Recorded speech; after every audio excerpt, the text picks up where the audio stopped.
So I'd like to talk about an issue that isn't discussed enough. There have been recently a number of stories of false rape accusations and the terrible consequences that accompany them. Um, and before we get into the examples, I think the first question, of course, anyone asks is well, how common is this problem? I mean, how often does it happen that somebody is falsely accused of rape? Feminists and other liberals will, if you've heard them talk about this, you've probably heard the figure 2%. And here's the thing about feminists. Feminists love to make up statistics. I think it's their favorite thing to do in the world. They enjoy that even more than yelling and screaming at men. They just love making up statistics. It's really it's their favorite pastime. So they have this 2% figure that they will often cite. They'll say, well, 2% of all rape accusations are false. Now, I want to give you an example of how that argument is framed. And I was just looking this up online to try to get to the bottom of it, and I found just for instance an article on the website quartz.com, which was published in 2017, and it says this. It says, "Let's start with the idea that false rape accusations ruin lives and are therefore a universal risk to men. Generally, feminists dismiss this idea by arguing that false accusations are rare.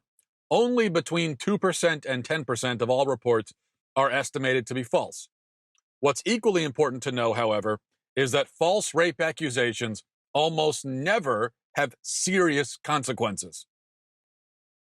Now, we'll get to that almost never have serious consequences thing in a second, but let's look at 2% to 10%. Okay, so that's the range that we've been given here. And so 2% is, like I said, that's what you'll most often hear. Let's look at that. The problem with 2% is that, as I said, it's a made up figure. Okay, it's not. It is not. It's not based in reality. A report by a man named Edward Greer, which was published in the Loyola of Los Angeles Law Review in I think 2000 or 2001, tried to get to the bottom of this figure to find out where it originates.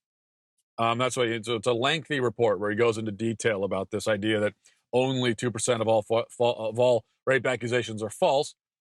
And Greer discovered that it originates from a book written in 1975.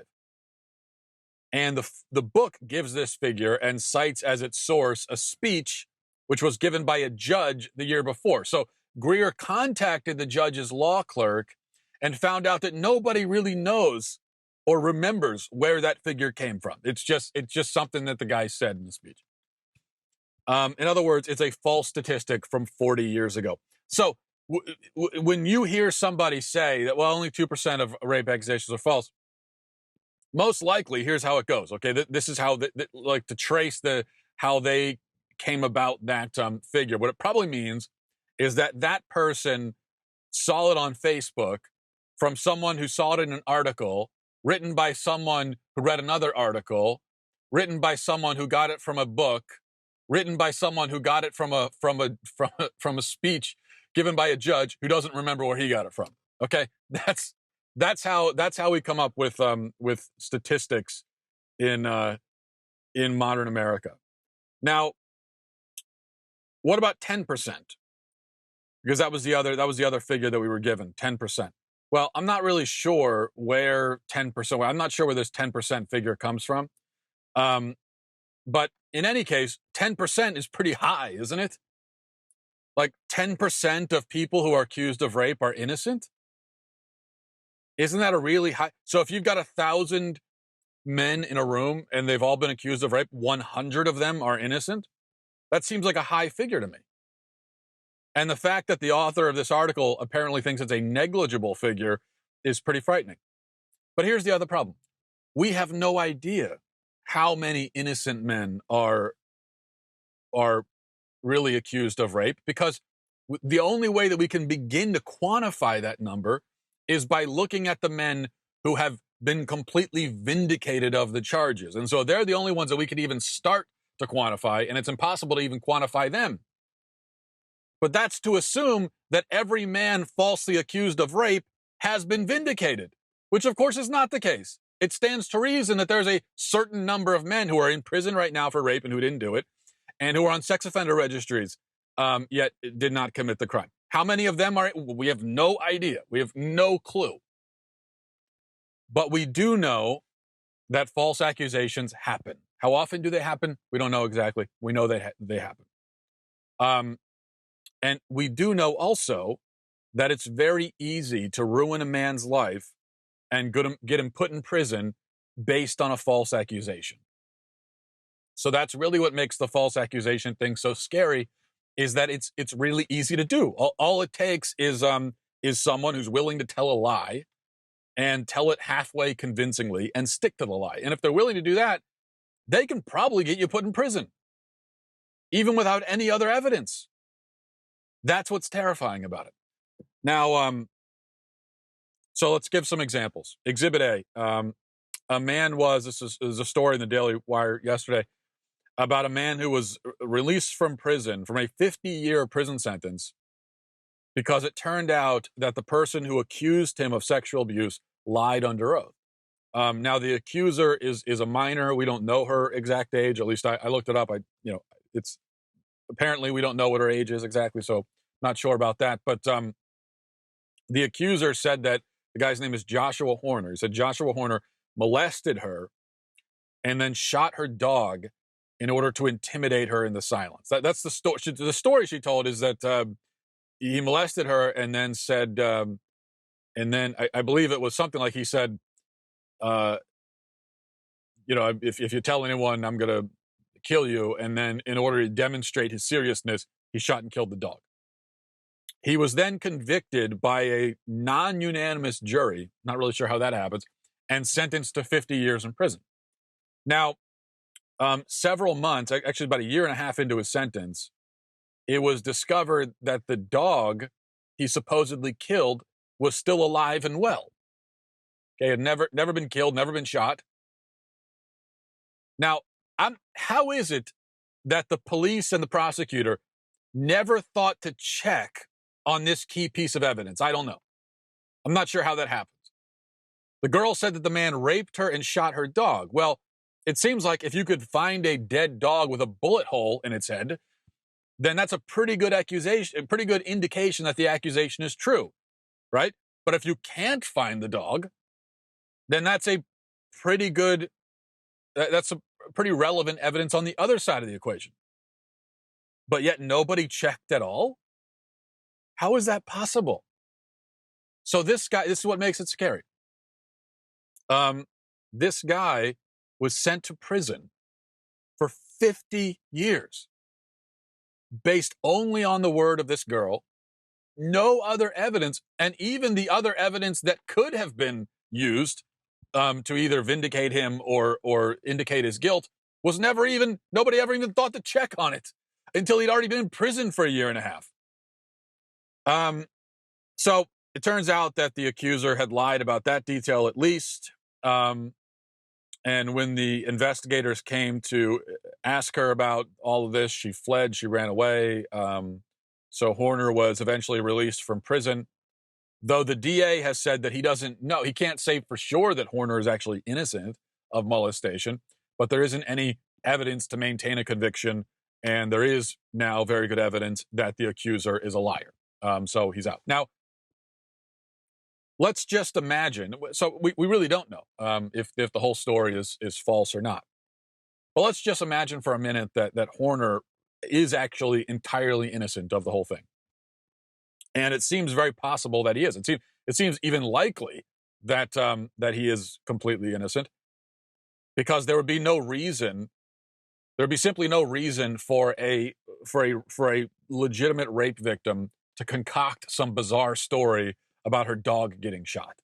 Like, there's no reason to embellish to that extent if you actually were a victim of this horrible crime. But here's the problem. Horner's life and his reputation are now going to be forever stained, forever ruined because of this accusation, even if it is untrue.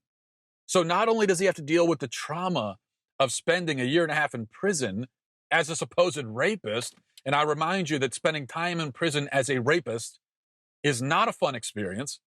And it seems also there's a pretty high likelihood that he was a victim of sexual abuse in prison, because that's what they do to rapists in prison. Not only does he have to deal with that, but now he also has a lifetime of suspicion that will never go away. There are other examples, recent examples. There were, and these are just from the last few months, 2 men were falsely accused of rape by a Sacred Heart University college student. Both men had to leave school, and one lost his football scholarship over it. And then it turned out that the girl made up the story because I think she felt guilty after having consensual sex with them. She was worried that her boyfriend would find out or something, and so she ruined their lives, because that's what you do.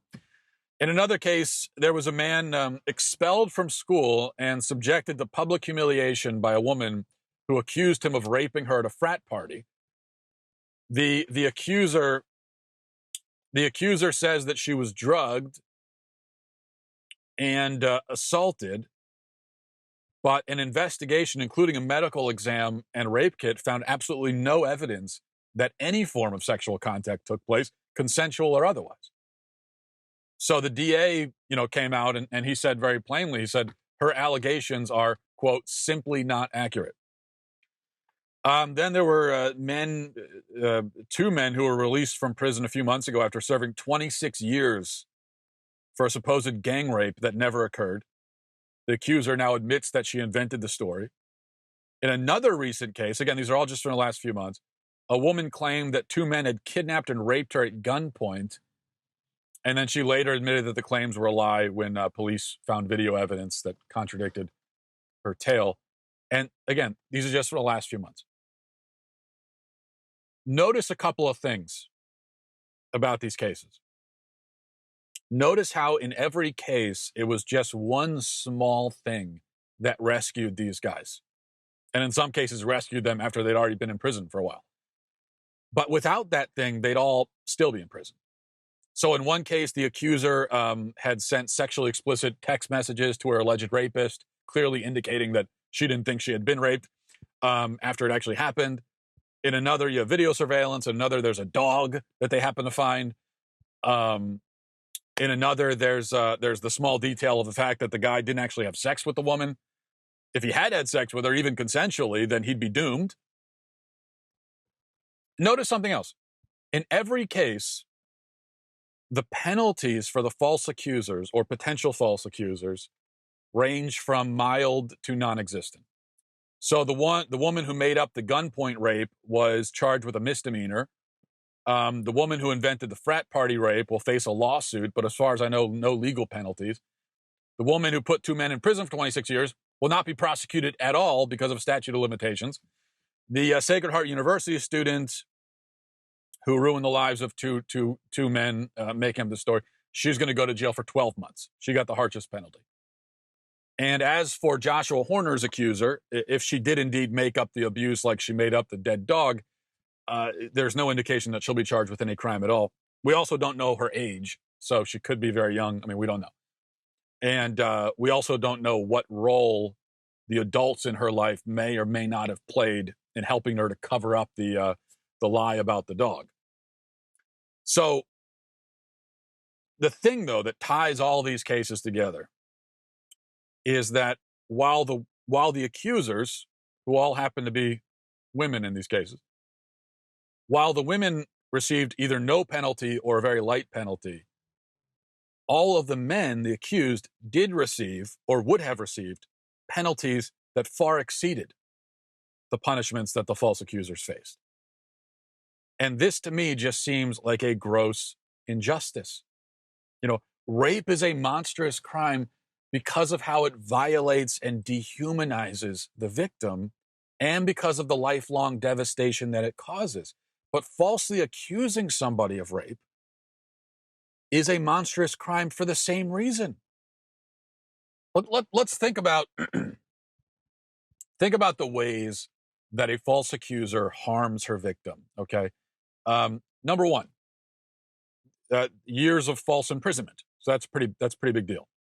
Number two, he faces serial sex abuse while he's in prison, because that's how rapists are treated in prison. Number 3, his reputation is permanently ruined. Number 4, his personal relationships, probably his marriage, if he's married, will likely be destroyed. Number 5, he's got loss of employment. Okay, he's going to lose whatever job he had. He's never going to be able to find a good job again, most likely. Number 6, there's the severe emotional and psychological trauma, and then on, right? There are dozens of other consequences, too numerous to list. Even though that article I read at the top said that rarely are there serious consequences for false rape accusations, I would say that there are always serious consequences. It's just a matter of how serious and how far does it go. And that really depends on how quickly the man can demonstrate his own innocence, or if he can ever demonstrate it at all. And if it takes him 26 years, then he's going to be in prison for those 26 years, right? A woman or a man who would subject another human being to all of that, because again, think about, I mean, with a false rape accusation, it's not just like it's not a momentary thing. You are ruining their life. You are taking another human being and obliterating everything about their life. You're blowing it to pieces. And someone who would do that is no better than a rapist or a murderer. I really make no distinction.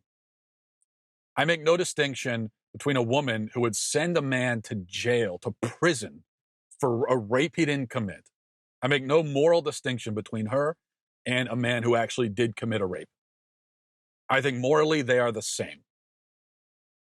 And not only is that false accuser, not only is she morally deranged, but she is a threat to society. Just as the rapist is a threat to society, so is she.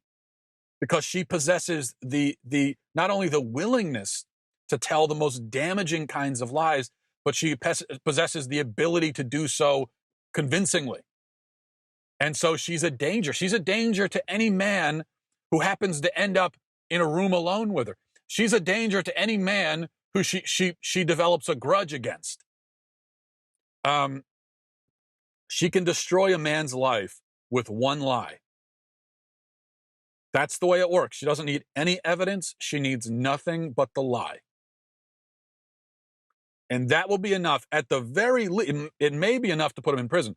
At the very least, it'll be enough to destroy his reputation, destroy his life, destroy his relationships, get him fired from his job, get his scholarships taken away, get him kicked out of school. At the very least, just the story, that's it, will be enough to do that. And so she's a danger to society.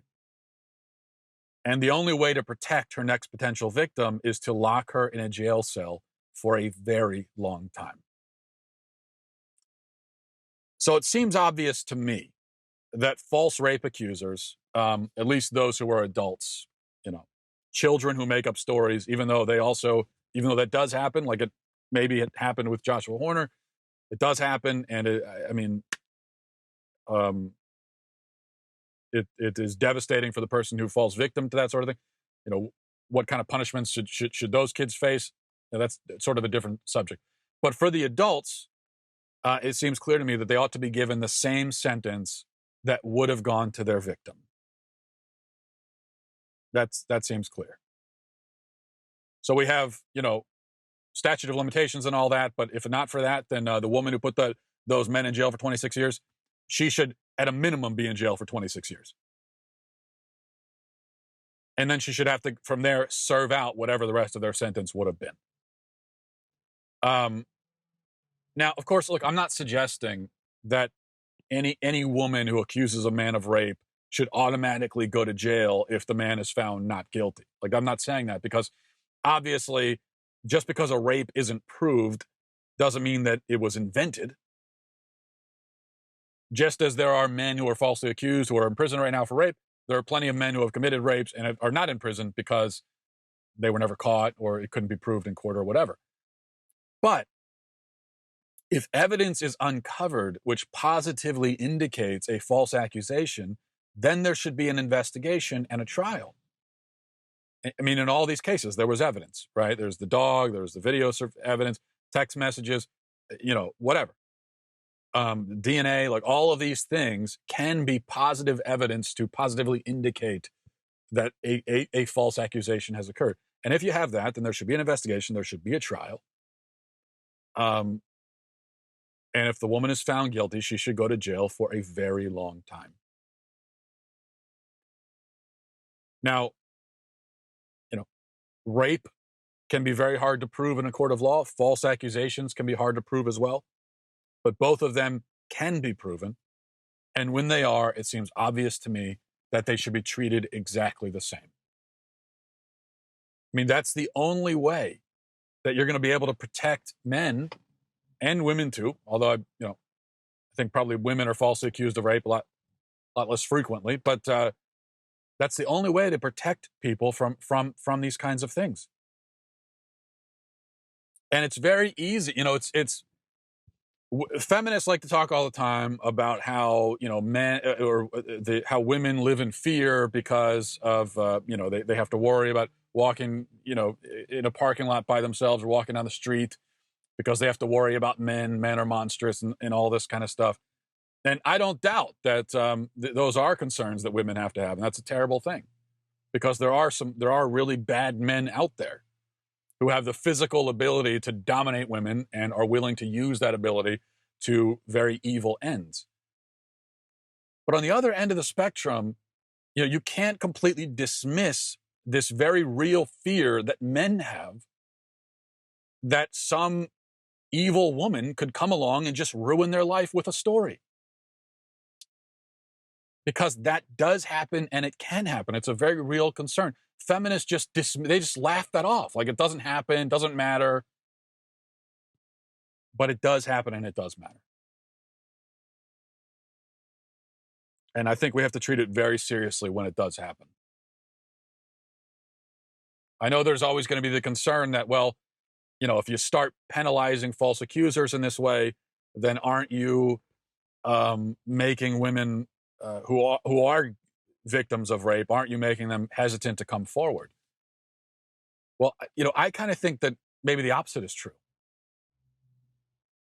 That in this environment now, where any story is immediately believed, and any woman could ruin any man's life just with a story. In this kind of environment where there are false accusations, and then you have all these stories that come out of men who are released after being falsely imprisoned, all this stuff.